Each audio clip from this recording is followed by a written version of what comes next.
वन्दे बोधमयं नित्यं गुरुं शङ्कररूपिणं यमाश्रितो हि वक्रोऽपि चन्द्रः सर्वत्र वन्द्यते।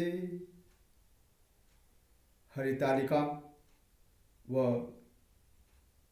तीज का पावन पर्व सभी दर्शकों के लिए मंगलमय हो। भगवान शिव पार्वती की कृपा आप दर्शकों पर सदैव बनी रहे, इसलिए आइए श्रवण करते हैं हरितालिका तीज व्रत कथा। एक बार भगवान शिव ने पार्वती को उनके पूर्व जन्म का कारण बताते हुए उन्हें स्मरण कराने के उद्देश्य से इस व्रत के महात्म्य की कथा कही थी। भगवान भोले भंडारी भगवान शिव बोले, हे गौरी, पर्वतराज हिमालय पर स्थित गंगा के तट पर तुमने अपनी बाल्यावस्था में 12 वर्षों तक अधोमुखी होकर घोर तप किया था। इतनी अवधि तुमने अन्न न खाकर पेड़ों के सूखे पत्ते चबाकर व्यतीत किए। पेड़ के वे सूखे पत्ते जो अपने आप गिरते थे, कुछ दिनों के बाद तुमने वह सूखे पत्ते भी खाना बंद कर दिया, इसीलिए तुम्हारा नाम अपर्णा पड़ा। माघ की विकराल शीतलता में तुमने निरंतर जल में प्रवेश करके तप किया। वैशाख की जला देने वाली गर्मी में तुमने पंचाग्नि से शरीर को तपाया। श्रावण की मूसलाधार वर्षा में खुले आसमान में बिना अन्न जल ग्रहण किए हुए समय व्यतीत किया। तुम्हारे पिता तुम्हारी कष्ट साध्य तपस्या को देखकर बड़े दुखी होते थे, उन्हें बड़ा क्लेश होता था। तब एक दिन तुम्हारी तपस्या तथा पिता के क्लेश को देखकर नारद जी तुम्हारे घर पधारे। तुम्हारे पिता ने हृदय से अतिथि सत्कार करके उनके आने का कारण पूछा। नारद जी ने कहा, हे गिरिराज, मैं भगवान विष्णु के भेजने पर यहाँ उपस्थित हुआ हूँ। आपकी कन्या ने बड़ा कठोर तप किया है। इससे प्रसन्न होकर वे आपकी सुपुत्री से विवाह करना चाहते हैं। इस संदर्भ में मैं आपकी राय जानना चाहता हूँ। नारद जी की बात सुनकर गिरिराज गदगद हो उठे। उनके तो जैसे सारे क्लेश ही दूर हो गए। प्रसन्नचित होकर वे बोले, श्रीमान, यदि स्वयं भगवान विष्णु मेरी कन्या का वरण करना चाहते हैं तो भला मुझे क्या आपत्ति हो सकती है? वे तो साक्षात ब्रह्म हैं। हे महर्षि, यह तो हर पिता की इच्छा होती है कि उसकी पुत्री सुख संपदा से युक्त पति के घर की लक्ष्मी बने। पिता की सार्थकता इसी में है कि पति के घर जाकर उसकी पुत्री पिता के घर से अधिक सुखी रहे।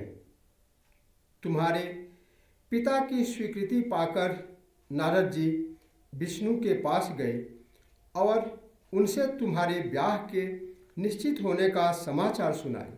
मगर इस विवाह संबंध की बात जब तुम्हारे कान में पड़ी तो तुम्हारे दुख का ठिकाना न रहा। तुम्हारी एक सखी ने तुम्हारी इस मानसिक दशा को समझ लिया और उसने तुमसे उस विक्षिप्तता का कारण जानना चाहा।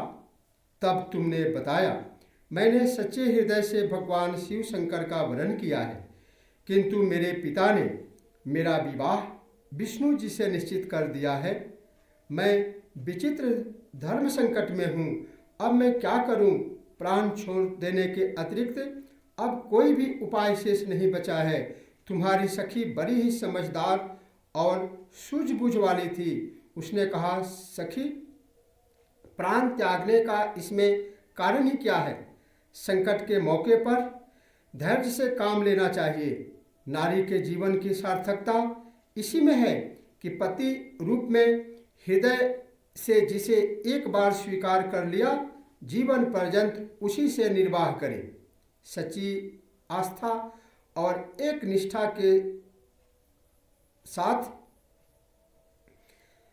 ईश्वर को भी समर्पण करना पड़ता है।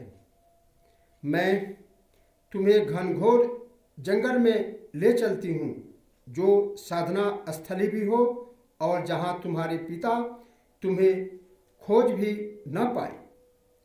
सखियों ने इन्हें हर कर जंगल में ले गई थी, इसीलिए इस व्रत का नाम हरितालिका पड़ा। वहाँ भगवान शिव कहते हैं, वहाँ तुमने साधना में लीन होकर हमारी घनघोर तपस्या की थी। तुमने ऐसा ही किया। तुम्हारे पिता तुम्हें घर पर न पाकर बड़े दुखी तथा चिंतित हुए। वे सोचने लगे कि तुम जाने कहाँ चली गई।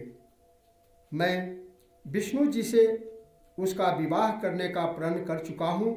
यदि भगवान विष्णु बारात लेकर आ गए और कन्या घर पर न हुई तो बड़ा अपमान होगा। मैं तो कहीं मुंह दिखाने के योग भी नहीं रहूँगा। यही बात सोचकर गिरिराज ने जोर शोर से तुम्हारी खोज शुरू की। इधर तुम्हारी खोज होती रही और उधर तुम अपनी सखी के साथ नदी के तट पर एक गुफा में मेरी आराधना में लीन थी। भाद्रपद शुक्ल पक्ष के तृतीया तिथि को हस्त नक्षत्र था। उस दिन तुमने रेत के शिवलिंग का निर्माण करके व्रत किया। रात भर मेरी स्तुति के गीत गाकर जागी रही। तुम्हारी इस कष्ट साधित तपस्या के प्रभाव से मेरा आसन डोलने लगा। मेरी समाधि टूट गई। मैं तुरंत तुम्हारे समक्ष जा पहुंचा और तुम्हारी तपस्या से प्रसन्न होकर तुमसे वर मांगने के लिए कहा। तब अपनी तपस्या के फलस्वरूप मुझे अपने समक्ष पाकर तुमने कहा, मैं हृदय से आपको पति के रूप में वरण कर चुकी हूँ। यदि आप सचमुच मेरी तपस्या से प्रसन्न होकर आप यहाँ पधारे हैं तो मुझे अपनी अर्धांगिनी के रूप में स्वीकार कीजिए। तब मैं तथास्तु ऐसा ही होगा कहकर कैलाश पर्वत पर लौट आया। प्रातः होते ही तुमने पूजा की समस्त सामग्री को नदी में प्रवाहित करके अपनी सहेली सहित व्रत का पालना किया। उसी समय अपने मित्र बंधु व दरबारियों सहित गिरिराज तुम्हें खोजते खोजते वहां आ पहुँचे और तुम्हारी इस कष्ट साध तपस्या का कारण तथा उद्देश्य पूछा। उस समय तुम्हारी दशा को देखकर गिरिराज अत्यधिक दुखित हुए और पीड़ा के कारण उनकी आंखों में आंसू उमड़ आए थे। तुमने उनके आंसू पोंछते हुए विनम्र स्वर में कहा, पिताजी, मैंने अपने जीवन का अधिकांश समय कठोर तपस्या में बिताया है, क्योंकि कहा गया है, तपते अगमन कछु संसारा। यदि तपस्या किया जाए सच्चे मन से तो संसार में हर लक्ष्य को प्राप्त किया जा सकता है। मेरी इस तपस्या का उद्देश्य केवल यही था कि मैं महादेव को पति के रूप में पाना चाहती थी। आज मैं अपनी तपस्या की कसौटी पर खरी उतर चुकी हूँ। आप क्योंकि विष्णु भगवान से मेरी विवाह करने का निर्णय ले चुके थे, इसीलिए मैं अपने आराध्य की खोज में घर छोड़कर चली आई। अब मैं आपके साथ इसी शर्त पर घर जाऊंगी कि आप मेरा विवाह भगवान विष्णु से न करके देवों के देव भगवान महादेव जी से मेरी विवाह करेंगे। गिरिराज मान गए और भगवान शंकर कहते हैं, भगवान शिव कहते हैं कि तुम्हें वे घर ले गए और कुछ समय के पश्चात शास्त्रोक्त विधि से विधान पूर्वक उन्होंने हम दोनों को विवाह सूत्र में बांध दिया। हे पार्वती, भाद्रपद की शुक्ल तृतीया को तुमने मेरी आराधना करके जो व्रत किया था उसी के फलस्वरूप मेरा तुमसे विवाह हो सका। इसका महत्व यह है कि मैं इस व्रत को करने वाली कुंवारियों को मनवांछित फल देता हूँ। इसीलिए सौभाग्य की इच्छा करने वाली प्रत्येक युवती को यह व्रत पूरी एक निष्ठा तथा आस्था से करना चाहिए। जो शादीशुदा महिलाएं इस व्रत को करती है, मैं उनके सुहाग का सदैव रक्षा करता हूँ और उनके धन धान पुत्र पौत्रादि संतति की वृद्धि होती है, इसमें कोई संशय नहीं है। बोलिए शंकर भगवान की जय। इस व्रत में इस मंत्र का जप करना विशेष फलदायी होता है। मंदार माला कुलिताल काये कपाल मालांकित शेखराय दिगंबराय दिगंबराय नमः शिवाय नमः शिवाय तत्पुरुषाय विद्महे महादेवाय धीमहि तनुरुद्र प्रचोदया। करचरण कृतं वा कायजं कर्मजं वा श्रवण नयनजं वा मानसं वापराधं विहितं अविहितं वा सर्वमेतत्क्षमस्व। जय जय करुणाब्धे श्री महादेव शंभो। तव तत्त्वं न जानामि कीदृशोऽसि महेश्वरः यादृशोऽसि महादेव तादृशाय नमो नमः। यादृशोऽसि महादेव तादृशाय नमो नमः। वन्दे बोधमयं नित्यं गुरुं शङ्कररूपिणं यमाश्रितो हि वक्रोऽपि चन्द्रः सर्वत्र वन्द्यते। हरितालिका व तीज का पावन पर्व सभी दर्शकों के लिए मंगलमय हो। भगवान शिव पार्वती की कृपा आप दर्शकों पर सदैव बनी रहे। इसलिए आइए श्रवण करते हैं हरितालिका तीज व्रत कथा। एक बार भगवान शिव ने पार्वती को उनके पूर्व जन्म का कारण बताते हुए उन्हें स्मरण कराने के उद्देश्य से इस व्रत के महात्म्य की कथा कही थी। भगवान भोले भंडारी भगवान शिव बोले, हे गौरी, पर्वतराज हिमालय पर स्थित गंगा के तट पर तुमने अपनी बाल्यावस्था में 12 वर्षों तक अधोमुखी होकर घोर तप किया था। इतनी अवधि तुमने अन्न न खाकर पेड़ों के सूखे पत्ते चबाकर व्यतीत किए। पेड़ के वे सूखे पत्ते जो अपने आप गिरते थे, कुछ दिनों के बाद तुमने वह सूखे पत्ते भी खाना बंद कर दिया। इसीलिए तुम्हारा नाम अपर्णा पड़ा। माघ की विकराल शीतलता में तुमने निरंतर जल में प्रवेश करके तप किया। बैसाख की जला देने वाली गर्मी में तुमने पंचाग्नि से शरीर को तपाया। श्रावण की मूसलाधार वर्षा में खुले आसमान में बिना अन्न जल ग्रहण किए हुए समय व्यतीत किया। तुम्हारे पिता तुम्हारी कष्ट साध्य तपस्या को देखकर बड़े दुखी होते थे, उन्हें बड़ा क्लेश होता था। तब एक दिन तुम्हारी तपस्या तथा पिता के क्लेश को देखकर नारद जी तुम्हारे घर पधारे। तुम्हारे पिता ने हृदय से अतिथि सत्कार करके उनके आने का कारण पूछा। नारद जी ने कहा, हे गिरिराज, मैं भगवान विष्णु के भेजने पर यहाँ उपस्थित हुआ हूँ। आपकी कन्या ने बड़ा कठोर तप किया है। इससे प्रसन्न होकर वे आपकी सुपुत्री से विवाह करना चाहते हैं। इस संदर्भ में मैं आपकी राय जानना चाहता हूँ। नारद जी की बात सुनकर गिरिराज गदगद हो उठे। उनके तो जैसे सारे क्लेश ही दूर हो गए।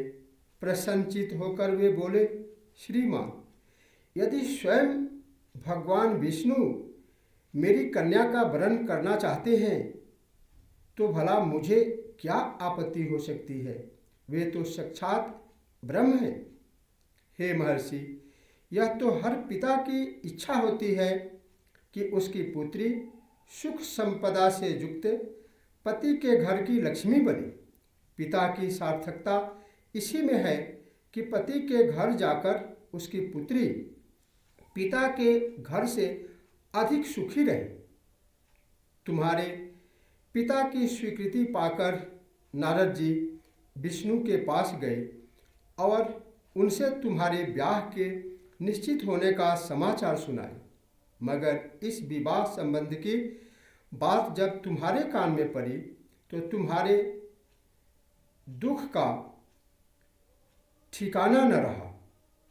तुम्हारी एक सखी ने तुम्हारी इस मानसिक दशा को समझ लिया और उसने तुमसे उस विक्षिप्तता का कारण जानना चाहा।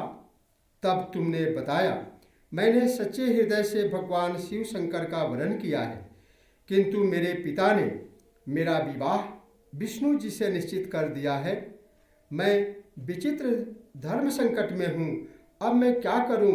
प्राण छोड़ देने के अतिरिक्त अब कोई भी उपाय शेष नहीं बचा है। तुम्हारी सखी बड़ी ही समझदार और सूझबूझ वाली थी। उसने कहा, सखी, प्राण त्यागने का इसमें कारण ही क्या है? संकट के मौके पर धैर्य से काम लेना चाहिए। नारी के जीवन की सार्थकता इसी में है कि पति रूप में हृदय से जिसे एक बार स्वीकार कर लिया, जीवन पर्यंत उसी से निर्वाह करे। सच्ची आस्था और एक निष्ठा के साथ ईश्वर को भी समर्पण करना पड़ता है। मैं तुम्हें घनघोर जंगल में ले चलती हूँ, जो साधना स्थली भी हो और जहाँ तुम्हारे पिता तुम्हें खोज भी न पाए। सखियों ने इन्हें हर कर जंगल में ले गई थी, इसीलिए इस व्रत का नाम हरितालिका पड़ा। वहाँ भगवान शिव कहते हैं, वहाँ तुमने साधना में लीन होकर हमारी घनघोर तपस्या की थी। तुमने ऐसा ही किया। तुम्हारे पिता तुम्हें घर पर न पाकर बड़े दुखी तथा चिंतित हुए। वे सोचने लगे कि तुम जाने कहाँ चली गई। मैं विष्णु जी से उसका विवाह करने का प्रण कर चुका हूँ। यदि भगवान विष्णु बारात लेकर आ गए और कन्या घर पर न हुई तो बड़ा अपमान होगा। मैं तो कहीं मुंह दिखाने के योग भी नहीं रहूँगा। यही बात सोचकर गिरिराज ने जोर शोर से तुम्हारी खोज शुरू की। इधर तुम्हारी खोज होती रही और उधर तुम अपनी सखी के साथ नदी के तट पर एक गुफा में मेरी आराधना में लीन थी। भाद्रपद शुक्ल पक्ष के तृतीया तिथि को हस्त नक्षत्र था। उस दिन तुमने रेत के शिवलिंग का निर्माण करके व्रत किया।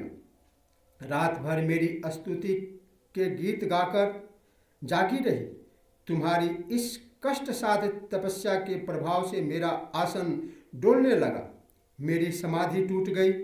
मैं तुरंत तुम्हारे समक्ष जा पहुंचा और तुम्हारी तपस्या से प्रसन्न होकर तुमसे वर मांगने के लिए कहा। तब अपनी तपस्या के फलस्वरूप मुझे अपने समक्ष पाकर तुमने कहा, मैं हृदय से आपको पति के रूप में वरण कर चुकी हूँ। यदि आप सचमुच मेरी तपस्या से प्रसन्न होकर आप यहाँ पधारे हैं तो मुझे अपनी अर्धांगिनी के रूप में स्वीकार कीजिए। तब मैं तथास्तु ऐसा ही होगा कहकर कैलाश पर्वत पर लौट आया। प्रातः होते ही तुमने पूजा की समस्त सामग्री को नदी में प्रवाहित करके अपनी सहेली सहित व्रत का पालना किया। उसी समय अपने मित्र बंधु व दरबारियों सहित गिरिराज तुम्हें खोजते खोजते वहां आ पहुंचे और तुम्हारी इस कष्ट साध तपस्या का कारण तथा उद्देश्य पूछा। उस समय तुम्हारी दशा को देखकर गिरिराज अत्यधिक दुखित हुए और पीड़ा के कारण उनकी आंखों में आंसू उमड़ आए थे। तुमने उनके आंसू पोंछते हुए विनम्र स्वर में कहा, पिताजी, मैंने अपने जीवन का अधिकांश समय कठोर तपस्या में बिताया है, क्योंकि कहा गया है, तपते अगमन कछु संसारा। यदि तपस्या किया जाए सच्चे मन से तो संसार में हर लक्ष्य को प्राप्त किया जा सकता है। मेरे इस तपस्या का उद्देश्य केवल यही था कि मैं महादेव को पति के रूप में पाना चाहती थी। आज मैं अपनी तपस्या की कसौटी पर खरी उतर चुकी हूँ। आप क्योंकि विष्णु भगवान से मेरी विवाह करने का निर्णय ले चुके थे, इसीलिए मैं अपने आराध्य की खोज में घर छोड़कर चली आई। अब मैं आपके साथ इसी शर्त पर घर जाऊंगी कि आप मेरा विवाह भगवान विष्णु से न करके देवों के देव भगवान महादेव जी से मेरी विवाह करेंगे। गिरिराज मान गए और भगवान शंकर कहते हैं, भगवान शिव कहते हैं कि तुम्हें वे घर ले गए और कुछ समय के पश्चात शास्त्रोक्त विधि से विधान पूर्वक उन्होंने हम दोनों को विवाह सूत्र में बांध दिया। हे पार्वती, भाद्रपद की शुक्ल तृतीया को तुमने मेरी आराधना करके जो व्रत किया था, उसी के फलस्वरूप मेरा तुमसे विवाह हो सका। इसका महत्व यह है कि मैं इस व्रत को करने वाली कुंवारियों को मनवांछित फल देता हूँ। इसीलिए सौभाग्य की इच्छा करने वाली प्रत्येक युवती को यह व्रत पूरी एक निष्ठा तथा आस्था से करना चाहिए। जो शादीशुदा महिलाएं इस व्रत को करती है, मैं उनके सुहाग का सदैव रक्षा करता हूँ और उनके धन धान पुत्र पौत्र आदि संतति की वृद्धि होती है। इसमें कोई संशय नहीं है। बोलिए शंकर भगवान की जय। इस व्रत में इस मंत्र का जप करना विशेष फलदायी होता है।